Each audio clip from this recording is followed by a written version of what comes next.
नमस्कार दोस्तों, स्वागत है आपका आज के मुख्य समाचार में, जिसमें फटाफट से ले चलते हैं आपको सभी सुर्खियों की तरफ। लेकिन उससे पहले दोस्तों, अगर आप भी देश में बढ़ती महंगाई के लिए भाजपा को जिम्मेदार मानते हैं तो वीडियो को लाइक करके अपना समर्थन जरूर दर्ज कराइए दोस्तों। और दोस्तों, सुर्खियों में आगे बढ़ने से पहले लाल बटन को दबा के चैनल को सब्सक्राइब कीजिए और घंटी बजाकर कमेंट में लिखिए जय हिंद। फटाफट से चलते हैं सुर्खियों की तरफ। जम्मू कश्मीर में हो रही हत्याओं को लेकर मोदी और शाह इस्तीफा दें, आम आदमी पार्टी नेता का बड़ा बयान। जी हाँ दोस्तों, आपको बता दें कि आम आदमी पार्टी के वरिष्ठ नेता हर्षदेव सिंह ने जम्मू कश्मीर में कुछ निश्चित समुदाय के लोगों को निशाना बनाकर किए जा रहे हमलों के लिए प्रधानमंत्री नरेंद्र मोदी और केंद्रीय गृह मंत्री अमित शाह को जिम्मेदार ठहराते हुए उनके इस्तीफे की मांग की है।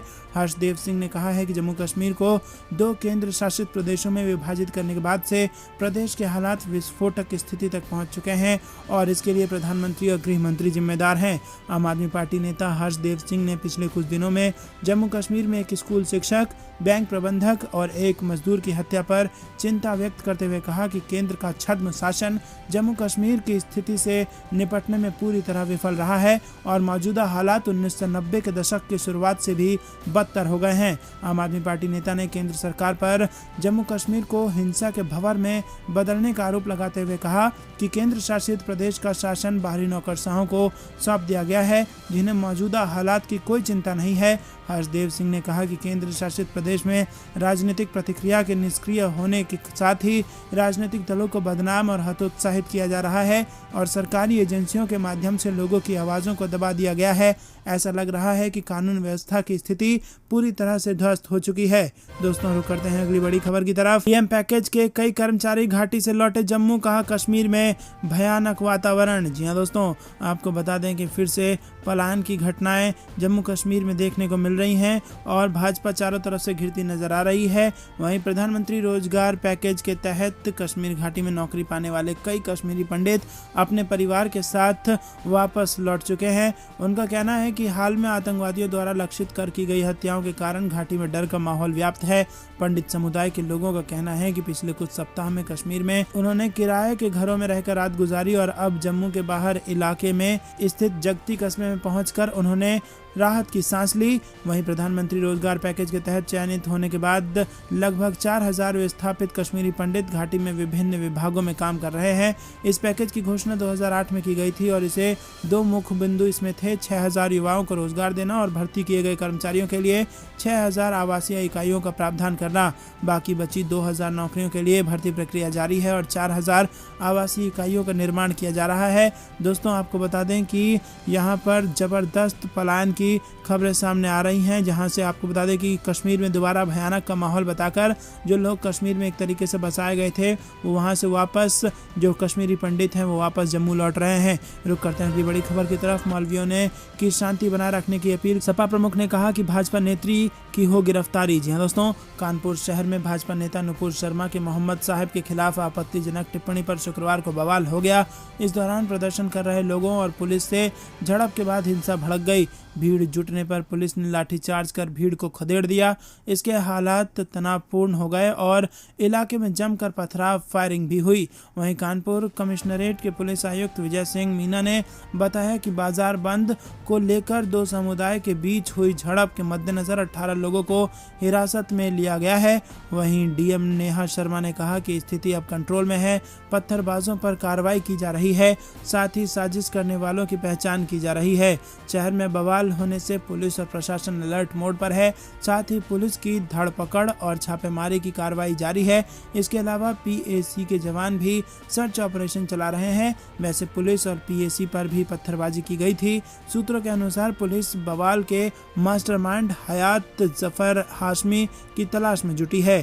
कानपुर बवाल पर समाजवादी पार्टी के प्रमुख नेता अखिलेश यादव ने भाजपा प्रवक्ता नुपुर शर्मा की गिरफ्तारी की मांग की है। उन्होंने ट्वीट के माध्यम से कहा है कि महामहिम राष्ट्रपति जी, प्रधानमंत्री व मुख्यमंत्री के नगर में रहते हुए पुलिस और खुफिया तंत्र की विफलता से भाजपा प्रवक्ता नुपुर शर्मा द्वारा दिए गए भड़काऊ बयान से कानपुर में जो अशांति हुई है उसके लिए भाजपा नेता को गिरफ्तार किया जाए। उन्होंने सभी से शांति बनाए रखने की भी अपील अपने उस ट्वीट में की। आपको बता दें कि बवाल में दोनों पक्षों की तरफ से पत्थरबाजी, बमबारी और गोलीबारी की गवाह सड़कें और गोलियां थी। यहाँ हर जगह ईंट, जूता, चप्पल चप्पल, बोतलें आदि बिखरे पड़े थे और घटना के बाद प्रशासनिक अधिकारियों के निर्देशों पर सड़क पर बिखरे ईंट पत्थरों को नगर निगम कर्मियों द्वारा हटाया गया। दोस्तों रुक करते हैं अगली बड़ी खबर की तरफ। ज्ञानव्यापी पर मोहन भागवत के बयान से कई नेता नाराज। चक्रपाणी महाराज ने कहा माफी मांगे, ओवैसी ने जताई आशंका। जी हाँ दोस्तों, आपको बता दें कि बड़ी खबर आ रही है।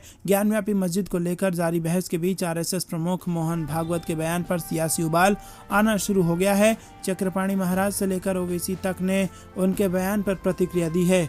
अखिल भारतीय हिंदू महासभा के राष्ट्रीय अध्यक्ष चक्रपाणी महाराज ने कहा कि राम मंदिर में मोहन भागवत और संघ को कोई योगदान नहीं रहा और उन्होंने कहा कि मोहन भागवत जी को इस तरह का बयान नहीं देना चाहिए। संघ प्रमुख मोहन भागवत को अपना बयान वापस लेना चाहिए।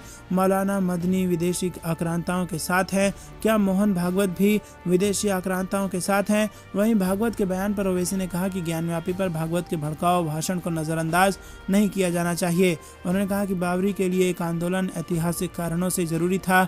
दूसरे शब्दों में आरएसएस ने सुप्रीम कोर्ट का सम्मान नहीं किया और मस्जिद के विध्वंस में भाग लिया। क्या इसका मतलब ये है कि वो ज्ञानव्यापी पर भी कुछ ऐसा ही करेंगे? वहीं भागवत के बयान पर कांग्रेस सांसद विवेक तनखा ने कहा कि भागवत जी का जो बयान है उन्होंने अपने पार्टी के वर्कर्स के लिए दिया है। वो जानते हैं कि ये प्रॉब्लम उनके पार्टी वर्कर्स की है, भारत की जनता की नहीं है। भारत की जनता सब कुछ अच्छे से समझती है और पहचानती है। वो अपनी पार्टी के वर्कर्स को समझाएं कि आज देश की अखंडता और एकता ज़्यादा महत्वपूर्ण है। बार बार देश को दूसरे मुद्दों पर डाइवर्ट करना देश के लिए हानिकारक है। आज फूड प्राइस, फ्यूल प्राइस, बेरोजगारी, youth development, SC ST OBC का उत्थान ज़्यादा महत्वपूर्ण मुद्दे हैं। वहीं ज्ञानव्यापी मस्जिद को लेकर जारी बहस के बीच राष्ट्रीय स्वयंसेवक संघ प्रमुख मोहन भागवत ने गुरुवार को कहा कि ज्ञानव्यापी का एक इतिहास है जिसे हम बदल नहीं सकते। हमें रोज एक मस्जिद में शिवलिंग को क्यों देखना है, झगड़ा क्यों बढ़ाना है? भागवत ने कहा कि ज्ञानव्यापी का मुद्दा है, वो इतिहास हमने नहीं बनाया है, न आज के अपने आप को हिंदू कहलाने वालों ने बनाया है, न आज के मुसलमानों ने बनाया है। उस समय घटा, इस्लाम बाहर से आया, आक्रामकों के हाथों आया और उस आक्रमण में भारत की स्वतंत्रता चाहने वाले व्यक्तियों का मनोबल तोड़ने के लिए देव स्थान तोड़े गए। हजारों हैं ये मामले उठते हैं। दोस्तों रुक करते हैं अगली बड़ी खबर की तरफ। हरियाणा पहुंचे नितिन गडकरी, बोले NH 44 की हालात देखकर हुई निराशा, 14 जून को उच्च स्तरीय बैठक को बुलाया। जी हाँ दोस्तों, केंद्रीय सड़क परिवहन एवं राज्य मार्ग मंत्री नितिन गडकरी ने कहा कि एथेनॉल भविष्य का ईंधन है। ये न केवल पर्यावरण संरक्षण का मुख्य आधार है बल्कि ये काफ़ी सस्ता भी है। उन्होंने कहा कि वर्तमान में ग्रीन हाइड्रोजन आवश्यकता बन चुकी है और वो खुद इसी गाड़ी का प्रयोग करते हैं। वो 100% बायोएथेनॉल पर चलने वाली गाड़ी लेने के लिए प्रयासरत हैं। उनका लक्ष्य है कि एथेनॉल अर्थव्यवस्था को 5 लाख करोड़ रुपए तक ले जाया जाए, जिसकी पूरी संभावनाएं मौजूद हैं। और केंद्रीय मंत्री गुरुवार को हरियाणा के सोनीपत में राजीव गांधी एजुकेशन सिटी राय स्थित वर्ल्ड यूनिवर्सिटी ऑफ डिजाइन के पहले दीक्षांत समारोह में विद्यार्थियों को संबोधित कर रहे थे। दोस्तों रुक करते हैं अगली बड़ी खबर की तरफ। प्रियंका गांधी के कोरोना पॉजिटिव आने के बाद यूपी के नेताओं की सैंपलिंग, पार्टी कार्यालय पहुंची स्वास्थ्य विभाग की टीम। जी दोस्तों, कांग्रेस महासचिव और यूपी की प्रभारी प्रियंका गांधी के कोरोना पॉजिटिव होने के बाद लखनऊ में स्थित पार्टी के राज्य कार्यालय में शुक्रवार को 1 दर्जन नेताओं और कार्यकर्ताओं के सैंपल लिए गए। प्रियंका गांधी बुधवार को यहां आयोजित नव संकल्प शिविर में हिस्सा उन्होंने लिया था और शिविर के दौरान प्रियंका गांधी ने अन्य नेताओं के साथ मंच साझा किया था और कार्यक्रम में पार्टी कार्यकर्ता भी मौजूद थे। लखनऊ स्वास्थ्य विभाग की टीमों ने कांग्रेस कार्यकर्ता में उन सभी लोगों के नमूने लिए जो सीधे प्रियंका गांधी के संपर्क में थे। जिला स्वास्थ्य शिक्षा अधिकारी योगेश रघुवंशी ने बताया कि हमारी टीम कांग्रेस कार्यालय पहुंची और जांच के लिए सैंपल लिए हैं। हमने कार्यालय के कर्मचारियों से उनके संपर्क में आने वाले और लोगों की पहचान करने के लिए कहा ताकि उनकी जांच और सैंपलिंग की जा सके। यूपी के पूर्व अध्यक्ष अजय कुमार लल्लू ने कहा कि प्रियंका के संपर्क में कोई नहीं आया क्योंकि वो जल्द चली गई थी और प्रियंका के संपर्क में आने वाला कोई नहीं था। वो शाम को ही नई दिल्ली के लिए निकली थी। दोस्तों रुक करते हैं अगली बड़ी सुरक्षा कर्मी है, उनको फिल्म के प्रमोशन से फुर्सत नहीं। राहुल गांधी ने केंद्र पर फिर साधा निशाना। जी हाँ दोस्तों, जम्मू कश्मीर में 1 मई से तीसरी बार है जब किसी गैर मुस्लिम सरकारी कर्मचारी को आतंकियों ने निशाना बनाया है। अब कुलगाम जिले में गुरुवार को एक आतंकी ने बैंक में घुसकर राजस्थान से नाता रखने वाले बैंक कर्मचारियों की गोली मारकर हत्या कर दी।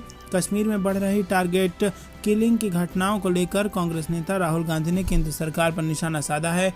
उन्होंने ट्वीट कर लिखा कि बैंक मैनेजर, टीचर और कई मासूम लोग रोज मारे जा रहे हैं। कश्मीरी पंडित पलायन कर रहे हैं। जिनको इनकी सुरक्षा करनी चाहिए उनको फिल्म के प्रमोशन से फुर्सत नहीं है। भाजपा ने कश्मीर को सिर्फ अपनी सत्ता की सीढ़ी बनाया है। कश्मीर में अमन कायम करने के लिए तुरंत कदम उठाइए प्रधानमंत्री जी।